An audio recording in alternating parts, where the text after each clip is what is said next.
नमस्कार, आपकी खबर आपका फ़ायदा में आपका स्वागत है। मैं हूं मृत्युंजय कुमार झा और आज का हमारा शो है फास्ट फूड कैंसर का रूट। ये हम इसलिए कह रहे हैं क्योंकि फास्ट फूड से पेट का कैंसर हो सकता है। ये कोई और नहीं बल्कि टाटा मेमोरियल हॉस्पिटल की रिपोर्ट कह रही है। टाटा मेमोरियल हॉस्पिटल में 2010 से लेकर अब तक गैस्ट्रोइंटेस्टाइनल कैंसर के मामलों में 300% की बढ़ोतरी हुई है और इसके कारणों में ख़राब खानपान एक बड़ी वजह है। ऐसे में आज हम इसी पर चर्चा करेंगे, इसके बढ़ते मामलों की वजहों को समझेंगे, जानेंगे कि किस एज ग्रुप के लोग इसकी चपेट में ज़्यादा आ रहे हैं। साथ ही इससे बचने के उपायों पर भी एक्सपर्ट से हम बात करेंगे। लेकिन उससे पहले देखते हैं ये ख़ास रिपोर्ट।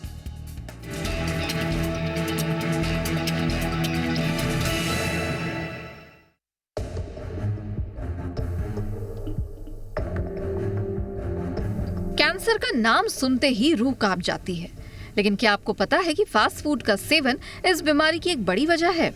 दरअसल खराब खानपान और लाइफस्टाइल के चलते देश में गैस्ट्रोइंटेस्टाइनल कैंसर के मामले तेजी से बढ़े हैं। एक रिपोर्ट के मुताबिक अकेले टाटा मेमोरियल हॉस्पिटल में 2010 में जहां गैस्ट्रोइंटेस्टाइनल कैंसर के 1350 मरीज एडमिट हुए, वहीं 2022 में ये आंकड़ा बढ़कर 5400 को पार कर गया है, यानी 300% की बढ़ोतरी। वहीं इस बीमारी की सर्जरी के आंकड़े पर नजर डालें तो इस दौरान ये 750 से बढ़कर 2000 के आंकड़े को पार कर गया है, यानी सर्जरी के मामले में भी 200% की बढ़ोतरी पाई गई है। दरअसल गैस्ट्रोइंटेस्टाइनल कैंसर पेट के पाचन तंत्र के कैंसर को कहा जाता है। यह आमतौर पर पेट या आंतों में होने वाला कैंसर है। इसमें अमाशय, आंत, लिवर, पैंक्रियास प्रभावित होते हैं। इसमें पेट में दर्द, पेट में सूजन, खाना नहीं पच पाना, कुछ निगलने में दिक्कत होना जैसी समस्याएं आती हैं। दुनिया भर में एक तरफ जहां कैंसर के कुल मामलों में गैस्ट्रोइंटेस्टाइनल कैंसर की हिस्सेदारी 26% के करीब है, वहीं कैंसर से होने वाली कुल ग्लोबल डेथ में इसकी हिस्सेदारी 35% के आसपास है। यानी गैस्ट्रोइंटेस्टाइनल कैंसर तेजी से अपने पांव पसार रहा है और इसकी सबसे बड़ी वजह फिजिकल एक्टिविटी की कमी, बेतरतीब खानपान और खराब लाइफस्टाइल है। खासकर शराब, तंबाकू का सेवन, हेपेटाइटिस बी और मोटापा गैस्ट्रोइंटेस्टाइनल कैंसर के जोखिम को बढ़ाने का काम कर रहा है। भारत की बात करें तो महिलाओं के मुकाबले पुरुषों में इसका खतरा ज्यादा देखा गया है। पुरुषों में इस बीमारी का आंकड़ा 60% है तो महिलाओं में 40% के करीब है। देश के पूर्वोत्तर इलाकों में इसके ज्यादा खतरे देखने को मिले हैं। गैस्ट्रोइंटेस्टाइनल कैंसर के तहत होने वाले ईसोफेगस कैंसर, पेट का कैंसर, गॉल ब्लैडर और रेक्टम कैंसर के मामले ज्यादा देखने को मिल रहे हैं। डॉक्टर्स का कहना है कि गैस्ट्रोइंटेस्टाइनल कैंसर के बढ़ते मामलों में सर्वाधिक वे लोग हैं जिनकी उम्र 50 साल से कम है। ऐसे में इससे बचना है तो फास्ट फूड से दूरी बनाएं, अपने खानपान में फल, सब्जी, होल ग्रेन को शामिल करें, रोजाना एक्सरसाइज के साथ खुद को एक्टिव रखें ताकि मोटापा ना हो, शराब, तंबाकू, स्मोकिंग को खुद से दूर रखें। ये कुछ ऐसे सामान्य उपाय हैं जो गैस्ट्रोइंटेस्टाइनल कैंसर जैसी घातक बीमारी से बचने में मददगार साबित हो सकते हैं। यही नहीं, दूसरी कई अन्य बीमारियों को भी दूर रखने में हेल्दी डाइट और हेल्दी लाइफस्टाइल का कोई विकल्प नहीं है। ब्यूरो रिपोर्ट, जी मीडिया। और आज की चर्चा में हमारे साथ कुछ खास मेहमान जुड़े हैं। हमारे साथ हैं डॉक्टर रमाकांत देशपांडे, डायरेक्टर हैं एशियन कैंसर इंस्टीट्यूट के। हमारे साथ ही शिखा अग्रवाल शर्मा हैं, न्यूट्रिशन की एक्सपर्ट हैं, डाइटिशियन हैं। आप दोनों का बहुत बहुत स्वागत है। रमाकांत जी, मेरा सबसे पहला सवाल आपसे ये होगा कि ये बात जो टाटा मेमोरियल ने कही है ये बड़ी चौंकाने वाली बात है। आमतौर पे लोग कैंसर को कुछ और वजहों से जोड़ते हैं और कारणों से जोड़ते हैं, लेकिन फास्ट फूड का कैंसर कनेक्शन, मोटापे का कैंसर कनेक्शन, ये थोड़ा चौंकाने वाला है सर। क्या ये वाकई बहुत गंभीर मामला है? अगर आपके खान पान में संयम नहीं है, आप डिसिप्लिन नहीं हैं, तो ये आपको कैंसर तक घसीट सकता है? नमस्कार।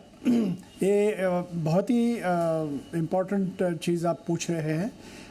दो चीज़ें मैं कहना चाहता हूँ। एक क्या है कि जो स्टैटिस्टिक्स दिखाया गया है, टाटा मेमोरियल हॉस्पिटल ने कहा है कि 3 गुना इसकी बढ़ोतरी हुई है, डबल सर्जरीज होती है इसकी, मैंने 2 गुना इसमें बढ़ोतरी हुई है ऑपरेशन के बारे में वगैरह, तो इतना डरने की कोई बात नहीं है। हाँ, प्रमाण ज़रूर बढ़ गया है।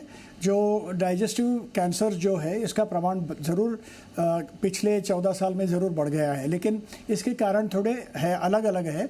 एक क्या है कि अपनी देश का जो पॉपुलेशन है वो करीब 10% इन 14 साल में बढ़ गया है। एक दूसरी बात ऐसी है कि ज़्यादातर लोग अभी टाटा हॉस्पिटल पहुंच पाते हैं, इम्प्रूव्ड ट्रांसपोर्ट एरियाज़ है, अफोर्डेबिलिटी है, टाटा हॉस्पिटल के सेंटर्स भी ज़्यादा हो गए हैं, तो इसके लिए ये भी कारण हो सकता है कि इनका। और दूसरी बात ऐसी कि टाटा हॉस्पिटल का साइज़ डबल हो गया है पिछले 14 साल में, तो जाहिर है कि ज़्यादा नंबर की सर्जरीज होगी, उसमें कोई शक ही नहीं है। अब दूसरी बात आती है कि डाइजेस्टिव कैंसर्स का प्रमाण ज़्यादा बढ़ रहा है, ये तो ज़रूर है। अगर दुनिया भर देखेंगे अगर आप, तो 50 लाख लोगों को डाइजेस्टिव कैंसर होता है, जैसे कि अन्न नलिका से, ईसोफेगस से लेके रेक्टम तक अगर आप काउंट करेंगे तो करीब 50 लाख लोगों को होता है। दुनिया में कोई भी कैंसर हॉस्पिटल का देखिए 26% कैंसर्स गैस्ट्रोइंटेस्टिनल कैंसर्स रहेंगे। फॉर्चुनेटली भारत में ये प्रमाण थोड़ा कम है, 20% से थोड़ा कम हो जाएगा। लेकिन जैसे मॉडर्नाइजेशन शुरू हो गया है, जैसे ज़्यादातर लोग शहरों में रहने लगे हैं, तो उनका बिना काम किए हुए जल्द खाना खाना, क्विक फूड खाना है, अगर आपको सुपरमार्केट से खाना उठा के लाके सिर्फ गर्म करके खाना है तो उसमें जाहिर है कि कितने केमिकल्स होंगे, मोटापा बढ़ जाएगा, एक्सरसाइज आप नहीं करेंगे, तो इन और आदतें भी थोड़ी अलग हो जाती है। ड्रिंक्स की आदत हो जाती है, स्मोकिंग तो अभी भी हमारे देश में पता होने के बावजूद अभी भी बढ़ रहा है, कॉन्स्टिपेशन बढ़ता है। तो ये सारे जो कारण हैं, ये सारे कारण बढ़ता हुआ मोटापा और डायबिटीज़ और ये गलत आदतें, इसके लिए गैस्ट्रोइंटेस्टिनल कैंसर्स के प्रमाण बढ़ते जा रहे हैं। ये कॉज फॉर कंसर्न है, लेकिन जो सर्वाइवल्स जो है, ट्रीटमेंट के रिजल्ट जो है, ये भी अच्छे होते जा रहे हैं। मॉर्टेलिटी करीब आधी हो गई है पहले से, और रिजल्ट्स भी अभी क्योर के रिजल्ट्स भी इम्प्रूव हो रहे हैं। एक बहुत ही इम्पॉर्टेंट चीज़ जो है, जो अभी भी परेशान करे डॉक्टर लोगों को, कि ये गैस्ट्रोइंटेस्टिनल कैंसर जो है ये यंग लोगों में 50 साल की उम्र से पहले ज़्यादातर लोगों में दिखने आ रहे हैं, और ये बहुत ही धोखादायक बात है। ओके, तो ये आपने डिटेल में बताया, लेकिन अब शिखा जी अगर मैं आपसे पूछूं, क्योंकि खान पान और ये कई बार लोगों को ये लगता है कि ये बात कुछ है ही नहीं, मतलब खाने पीने का कैंसर से क्या रिलेशन हो सकता है, लोग यहाँ तक पहुँच ही नहीं पाते हैं। लेकिन आप देखिए कि रिजल्ट इस तरह के आ रहे हैं कि अगर आप खान पान में संयम नहीं बरत रहे हैं, मोटापे का शिकार हो रहे हैं, तो ये अल्टीमेटली आपके लिए बहुत डेंजरस साबित होता है। शहरों में बड़ा मुश्किल होता है खान पान को मेंटेन रखना, ना चाह के भी आप फास्ट फूड तक पहुँच ही जाते हैं। तो कैसे इसको ठीक किया जाए, कैसे रोका जाए, कुछ सुझाव आपकी तरफ से? देखिए, जो आज ये टॉपिक हुआ ये बेहद ज़रूरी था, क्योंकि ये खान पान जो जंक फूड है, जिसका नाम ही जंक है, मतलब बेकार है, गंदा है, और वो ज़िंदगी में लोगों की बढ़ता चला जा रहा है, और उसकी वजह से गैस्ट्रो कैंसर होना या फैटी लिवर आजकल इतना कॉमन हो गया है। मतलब मैं शायद 15 दिन में 20 से 22 साल के लोगों में ग्रेड 1 फैटी लिवर भी देख चुकी हूँ, राइट। और यही तो आज इस टॉपिक पे बात करना बेहद जरूरी है कि जंक फूड आपको कैंसर दे सकता है, बिल्कुल दे सकता है, क्योंकि जंक फूड आज लोग इसको लग्जरी की तरह नहीं खा रहे कि कभी कभी खा रहे हैं, वो रोज का बन गया है कि चलो आज सैटरडे संडे खा लेते हैं, अरे रात को घर से नहीं बना तो ऐप से रात को खाना मंगवा लेते हैं। तो जितना ज्यादा इसका चलन बढ़ गया है उतना मोटापा बढ़ रहा है, और जब जब बॉडी के अंदर मोटापा बढ़ेगा तो वो क्या होता है, मोटापा जो होता है वो टॉक्सिन होता है, एक तरह का जहर होता है, एक तरह की टॉक्सिन लेयर होती है बॉडी के अंदर, और जब जब वो लेयर बढ़ती है तो क्या होता है, आपके जो ऑर्गन्स है उस पे फैटी लेयर्स जमने लग जाते हैं, जिसे हम फैटी लिवर भी कहते हैं। फैटी लिवर कैसे होता है, जहां पे आपकी लेयर्स ऑफ द फैट आने लग जाता है। और गैस्ट्रो जो कैंसर हम बात यहाँ पे कर रहे हैं वो क्यों हो रहा है, क्योंकि लोगों का डाइजेशन सही नहीं हो रहा है, उनके अंदर राइट न्यूट्रिशंस नहीं जा रहे हैं, and that is the reason. उसका नतीजा क्या निकल रहा है, उसका नतीजा ओबेसिटी निकल रहा है। ओबेसिटी से क्या नतीजा निकल रहा है, धीरे धीरे जाके ऑर्गन्स खराब हो रहे हैं, खराब हो रहे हैं तो क्या नतीजा निकला है, वो कई बार कैंसर में भी कन्वर्ट हो रहे हैं। और ये बात बिल्कुल रिसर्च में सही आई है कि cases of these cancers has definitely have increased, right. तो ये बहुत हाई टाइम है कि हमें इसे कंट्रोल करना पड़ेगा। और जैसे कि आप बात हो रही है कि लोगों के पास टाइम नहीं है, लाइफस्टाइल ऐसा हो गया, देखिए लाइफस्टाइल ऐसा हो गया बिकॉज आज लोगों की जरूरतें बढ़ गई है। पहले क्या होता था, घरों में एक टीवी है, एक एसी है, सोफे है, चलो पूरा हो गया। आज हमें ये भी चाहिए, ये भी चाहिए, ये फोन आ गया तो अब दूसरा चाहिए। तो काम तो उसमें इंसान करेगा, बट आप अपनी खुद की लाइफस्टाइल को फॉलो करते हुए, अपना घर का खाना खाते हुए, घर के किचन स्पाइसेस को फॉलो करते हुए आप अपनी फिटनेस पे काम कर सकते हैं। ठीक है, ओके। चलिए, हमारे साथ गणेश नागराजन साहब भी हैं, डायरेक्टर हैं gastro intestinal cancer Nanavati hospital के। सर, बहुत बहुत स्वागत है आपका जी बिजनेस पर। आप तो इसी डोमेन के एक्सपर्ट हैं। आप जरा हमें बताइए, क्या ये वाकई बहुत गंभीर मामला है, ये जो गैस्ट्रो वाला कैंसर होता है सर? क्या इसका डायरेक्ट रिलेशन आपके खान पान से है? अगर आप खान पान ठीक से नहीं रखते हैं, फास्ट फूड खाते हैं, जंक फूड खाते हैं, तो आप इस खतरे को इन्वाइट कर रहे हैं। आपका ऑब्जर्वेशन क्या है? बिल्कुल, अभी ओवर द इयर्स हमने देखा है कि अगर हम कंपेयर करते हैं जो 20 साल पहले था और जो अब है, तो सिचुएशन ऐसा है कि फॉर एग्जांपल कोलोरेक्टल कैंसर्स, जो बड़ी आंतड़ी के जो कैंसर्स हैं, वो इंडिया में काफ़ी कम थे पहले। वेस्टर्न कंट्रीज़ में काफ़ी ज़्यादा थे। अब हम जो देख रहे हैं, वी आर सीइंग कि बहुत ज़्यादा इंक्रीज़ हुआ है कोलोरेक्टल कैंसर इंडिया में, स्पेशली अर्बन इंडिया में, जहाँ पे हम काफ़ी वेस्टर्न लाइफस्टाइल फॉलो करते हैं।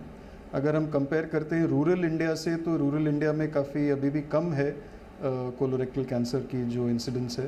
But because of westernization of lifestyle, pollution, environment, stress and various other factors, आज हम देख रहे हैं कि कोलोरेक्टल कैंसर की मात्रा काफ़ी बढ़ गई है। This is directly related to the food that we take, westernized lifestyle, junk foods, processed foods, all these contribute, काफ़ी बड़ा contribution योगदान रहता है इसका in developing colorectal cancers. एक और चीज़ जो हम which is a very alarming thing हम देख रहे हैं पिछले 5-8 साल में, कि काफ़ी यंग पेशेंट्स आते हैं। अगर आज मैं देखूं तो मेरे colorectal cancers में हर 4 या 5 मरीज़ में से एक मरीज़ यंग पेशेंट होता है, जो 40s और 50s, कोई 20s और 30s में भी होते हैं। सो इसका ऑफकोर्स एक जेनेटिक कंट्रीब्यूशन भी रहता है, एक फैमिलियल कंट्रीब्यूशन भी रहता है, बट काफ़ी हद तक इसमें लाइफस्टाइल जो यंगस्टर्स फॉलो करते हैं उसकी भी काफ़ी एक कंट्रीब्यूशन रहती है, which I think everyone should be aware of. तो ये हो गया कोलोरेक्टल कैंसर। साथ में हम लिवर कैंसर्स, अगर हम 20 इयर्स पहले देखें तो लिवर कैंसर्स काफ़ी हेपेटाइटिस बी और सी की वजह से होते थे। काफ़ी it was very high in China and Japan, south east Asian countries में। इंडिया में हम देख रहे हैं अभी because of diabetes and lifestyle, एक नैश एंटिटी होती है, non alcoholic steatohepatitis and fatty liver, और उसकी इंसिडेंस काफ़ी बढ़ गई है। मेटाबॉलिक सिंड्रोम कहते हैं हम लोग इसको। तो इसके चलते फैटी लिवर, और धीरे धीरे fatty liver causing fibrosis, causing cirrhosis और लिवर कैंसर्स, इसकी भी मात्रा काफ़ी बढ़ गई है। So more and more we are seeing fatty liver and NASH related cancers in the liver. So these are some examples where जहाँ पे हम देख रहे हैं कि काफ़ी हद तक lifestyle has caused an increase in cancers. Okay, तो आप कह रहे हैं कि बिल्कुल ये बात ठीक है कि लाइफस्टाइल की बीमारी भी बन रही है। ये बहुत जानना ज़रूरी है कि आखिर ऐसा क्यों हो रहा है और इसके उपाय क्या हैं, कैसे आप इससे बच सकते हैं, ये जानना बहुत ज़रूरी है। इस पर बात ब्रेक के बाद आप बने रहिए हमारे साथ।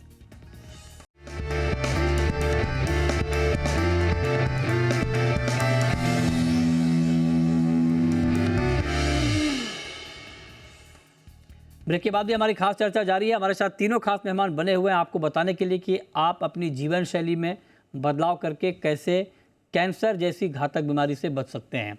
अब देशपांडे जी, जरा आप हमें बताइए सर कि इसका सॉल्यूशन क्या है। मतलब ये गैस्ट्रो जो मामला अभी हम दिखा रहे हैं, बता रहे हैं, इसको ठीक रखने का आपके हिसाब से क्या फार्मूला है कि एक व्यक्ति हेल्दी रहे, गैस्ट्रो की बीमारी ना हो, इसके लिए आप क्या सुझाव देना चाहेंगे?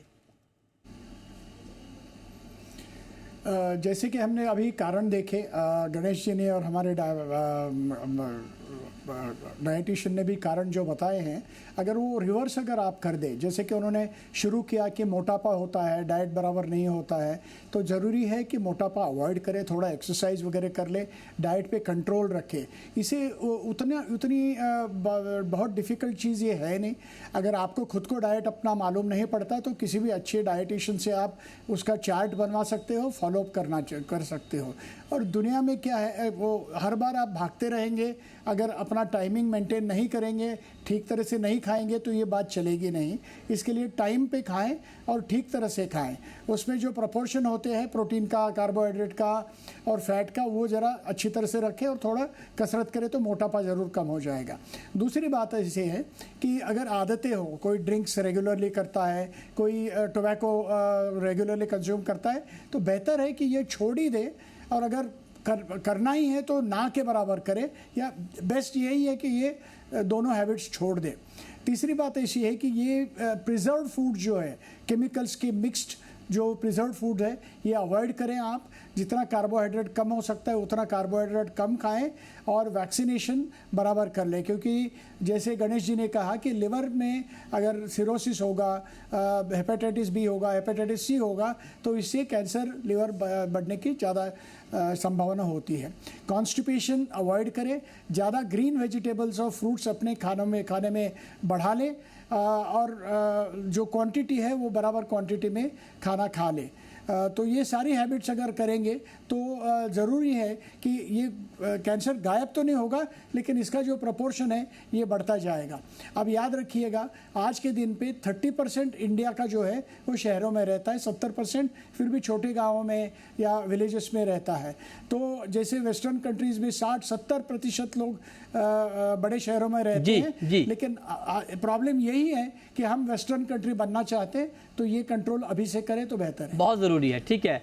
लेकिन डॉक्टर गणेश, आप जरा एक बार बताइए, सर ये बात तो ठीक है, लेकिन एक आम आदमी के लिए क्या मतलब इसके इंडिकेशन को समझना थोड़ा मुश्किल है, या अगर आप कुछ गाइड करें कि अगर मान लीजिए किसी को बार बार इस तरह की दिक्कत आ रही है, गैस का प्रॉब्लम है, एसिडिटी हो रही है, मतलब कब उनको ये लगना चाहिए कि हाँ आप चेकअप करा लें, या आप कैंसर की तरफ, हालांकि इतना समझना बड़ा मुश्किल होता है, लेकिन फिर भी कुछ ऐसा मतलब सिग्नल बॉडी दे जिससे आपको लगे कि हाँ आपको चेकअप कराना चाहिए, कहीं इस तरह की दिक्कत तो नहीं आ रही है। जी बिल्कुल। तो अलग अलग कैंसर्स होते हैं, गैस्ट्रोइंटेस्टिनल कैंसर्स। तो एक तो जैसे मैंने कहा, जो अपर ट्रैक्ट होता है जहाँ पे खाने की नली, इसोफेगस कहते हैं, और स्टमक होता है, तो इसके कैंसर्स का जो प्रेजेंटेशन है वो काफ़ी, मतलब इसमें काफ़ी बार बहुत क्लियर सिम्टम्स नहीं होते हैं, बट ओवरऑल अगर अनएक्सप्लेन्ड लॉस ऑफ वेट है, जहाँ पे कोई बिना कारण वेट लॉस हो रही है किसी की, या अगर किसी को मतलब अनएक्सप्लेन्ड एनीमिया बोलते हैं, जहाँ पे हीमोग्लोबिन ड्रॉप हो जाता है, कहीं पेट में गठान या गले में गठान जिसका जो रीसेंट ऑनसेट है, तो ये कुछ इंडिकेशंस हो सकते हैं। पैनक्रियाज और लिवर के कैंसर में कभी कभी जॉन्डिस हो सकता है। अपने देश में जॉन्डिस का काफ़ी ट्रीटमेंट मतलब देसी तरीके से होता है, जहाँ पे लोकल इलाज हो जाता है। लोग सोचते हैं कि जॉन्डिस का आयुर्वेदिक या काफ़ी अलग अलग तरह की इलाजें होती है, और उस वजह से काफ़ी लेट प्रेजेंट होते हैं। हर जॉन्डिस कैंसर नहीं होता है, बट काफ़ी बार जो जॉन्डिस अपने आप सेटल नहीं होता है या इन्फेक्टिव नहीं होता है, तो उसमें डेफिनेटली एक कैंसर की पॉसिबिलिटी। तो बार बार मान लीजिए गैस की दिक्कत आ रही हो, एसिडिटी हो रही हो, क्या उनको हो सकता है, या उनको कुछ एक्स्ट्रा प्रिकॉशन लेना चाहिए, चेकअप कराना चाहिए? नहीं, ये तो काफ़ी कॉमन प्रॉब्लम्स है। ऐसा नहीं है कि हर जिसको एसिडिटी या गैस्ट्राइटिस की शिकायत है, all of them can have cancer, ऐसा तो नहीं है। किसी को ऐसे डरना नहीं है, but at the same time ऐसा है कि हमें ऑलवेज अवेयर रहना है कि अगर रेगुलर ट्रीटमेंट, एक तो कोई भी प्रॉब्लम हो तो एक क्वालिफाइड डॉक्टर के पास जाएं और इलाज कराएं, और अगर कोई भी सिम्टम्स परसिस्ट करते हैं, 1 महीने 2 महीने से सेटल नहीं हो रहे, रूटीन Okay. मेडिकेशन से सेटल नहीं हो रहा है Right, तो sir. डेफिनेटली टेस्ट करा लेना चाहिए। ठीक है, ये बहुत महत्वपूर्ण सुझाव है। लेकिन शिखा मैम, अब जरा आप हमें ये बताइए, क्योंकि हम बात कर रहे हैं कि फास्ट फूड बड़ा खतरनाक है, लेकिन आप जरा बताइए कि अब जैसे जो शहरों में बड़ा मुश्किल होता है फास्ट फूड से बचना, जंक फूड से बच्चों को बचाना, तो इसका जरा कुछ कैलकुलेशन बताइए कि अगर कोई बच्चा वीकेंड पे खाता है, मान लीजिए बर्गर खाता है, पिज़्ज़ा खाता है, महीने में 4 बार खाता है ना, क्या वो खतरनाक नहीं है, या वो भी खतरनाक है? पहली बात, मतलब इसका डोज, कौन सा डोज खतरनाक है या कौन सा डोज खतरे से बाहर है, ये जरा बताइए मैम। देखिए, यहाँ पे हमारे दोनों डॉक्टर साहब जो आज बात कर रहे हैं बहुत ज़रूरी है। मैं बार बार इसलिए बोल रही हूँ बिकॉज मैंने थोड़े से समय बहुत केसेस देख लिए। एक छोटा सा केस था कि चेक कराया कि गैस की प्रॉब्लम हो रही थी, राइट, गैस की प्रॉब्लम हो रही थी, डकारें आ रही थी और उससे पता ही नहीं था, और ऑलरेडी जो लिवर है वो फैटी लिवर ग्रेड 2 पे पहुंच चुका था, राइट। और इंसान को लगता है बस मुझे गैस ही तो हो रही है, तो अवेयर होना बहुत ज़रूरी है। बट वो क्यों प्रॉब्लम हो रही है? Obesity is the very very very big cause. ये छोटी चीज नहीं है, क्योंकि अगर हमें कैंसर जैसी बीमारी हो जाए, इससे बेटर है ना कि हम उसे पहले प्रिवेंशन कर लें। और बट दुख की बात है, आज जब हम डाइट की बात करते हैं तो लोग जैसे ही सोचते हैं कि अब डाइट पे जाना है, जैसे हमारे शो सोच देख के कहेंगे डाइट पे जाना है, तो वो क्या करते हैं, सबसे पहले खाना छोड़ देते हैं, खाना रात का डिनर छोड़ देते हैं, और वो डाइट थोड़े समय तक करते हैं और उसके बाद फिर से जंक फूड पे आ जाते हैं या फिर से ऐसी चीज़ों पे आ जाते हैं। तो डाइट का पैटर्न समझना बेहद ज़रूरी है। बिल्कुल, आज अर्बन एरिया में हमारी लाइफ बहुत बिजी हो गई है, हमारे पास टाइम नहीं है कि कुछ हम एक्सरसाइज कर ले या एक्टिविटी कर ले। टाइम कम है शिखा मैम, टाइम कम है, जाना भी एक मैम टाइम कम है। मैं चाहता हूँ टू द पॉइंट अगर हमें आप बता पाएं। ऑफिस जाना भी एक एक्सरसाइज है। नहीं, वो ठीक, आपकी बात ठीक है। आप जरा हमें ये बताइए, और डाइट कैसे होनी चाहिए? नहीं, डाइट देखिए, आज हम डाइट पे हम अलग से बात करेंगे मैम आपसे। आज हमारा मकसद आपको जोड़ने का ये है कि आप हमें ये गाइड कर पाएं, क्योंकि जंक फूड, किस लेवल का जंक फूड खराब है, क्या बच्चों को या खुद को जंक फूड से पूरी तरह से अलग कर लें, जो कि मुमकिन लगता नहीं है जब आप शहर में रहते हैं, तो है ना, या अगर मान लीजिए कोई महीने में 1 बार 2 बार कोई जंक फूड खाता है तो क्या वो भी नुकसानदायक है, ये जरा बताइए मैम। बिल्कुल, देखिए, जंक फूड से बिल्कुल दूर हो जाए वो पॉसिबिलिटी नहीं है, क्योंकि junk food is a happy hormone जो हमें हैप्पीनेस देता है, तो उसका प्रोपोर्शन करना बेहद जरूरी है। जैसे 15 दिन में 1 दिन आप चीट कर सकते हैं, और चीट के बाद एक डिटॉक्स ड्रिंक ले सकते हैं, जिसमें आपको क्या करना है, 2 ग्लास पानी लेना है, आधा चम्मच हल्दी डालनी है, क्योंकि हल्दी में एंटीऑक्सीडेंट होते हैं, 1 चम्मच भुना हुआ जीरा डालिए, 1 चम्मच उसके अंदर आप मेथी का पाउडर डालिए, और रात को सोने से पहले ले लीजिए, ताकि सुबह तक आपको कॉन्स्टिपेशन ना हो और बॉडी एकदम से फ्लैश आउट हो जाए। तो महीने में 2 से 3 बारी आप जंक फूड ले सकते हैं। ठीक है, ये टू द पॉइंट बात है कि ज्यादा नहीं, हालांकि आप ये कोशिश करें कि आप ना लें, लेकिन फिर भी अगर संभव ना हो उससे बचना, तो अगर 1 आध बार लेना पड़ रहा हो तो ठीक है, लेकिन उसके बाद डिटॉक्स करें, जो मैम ने बताया। अब देश पांडे जी, संक्षेप में सर 30 सेकंड में आपका जवाब चाहूँगा। आपका सुझाव क्या होगा? क्या मतलब अगर कोई इससे बचना चाहे पूरी तरह से, चाहे कि एकदम बिल्कुल हम इससे दूरी रहें, 30 सेकंड में आप उनको क्या सुझाव देना चाहेंगे? हेल्दी फूड जो है वो खाना चाहिए। जंक फूड हफ्ते में से 1 बार से ज़्यादा ना करें। एक्सरसाइज रखें, अपना वेट नॉर्मल रखें। डायबिटीज और ओबेसिटी जो है वो कंट्रोल में रखें, और अगर आपको कोई भी तकलीफ है तो इमीडिएटली मेडिकल उसका सलाह पाएं। ओके, ठीक है। अब आखिरी सवाल गणेश जी आपसे, कि इस बीमारी के शुरुआती दौर में ही पकड़े जाने की कितनी संभावना होती है, पहली बात, और दूसरी बात की क्योर होने की संभावना कितनी? अगर मान लीजिए कोई शुरुआती दौर में ये पकड़ में आ जाए गैस्ट्रो इंटेस्टाइनल कैंसर, तो उसमें ठीक होने की संभावना कितनी रहती है सर?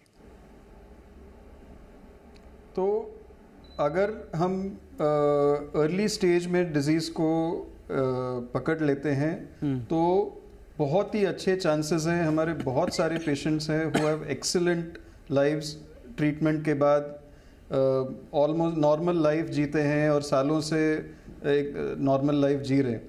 सो ऐसे it is completely treatable if detected early.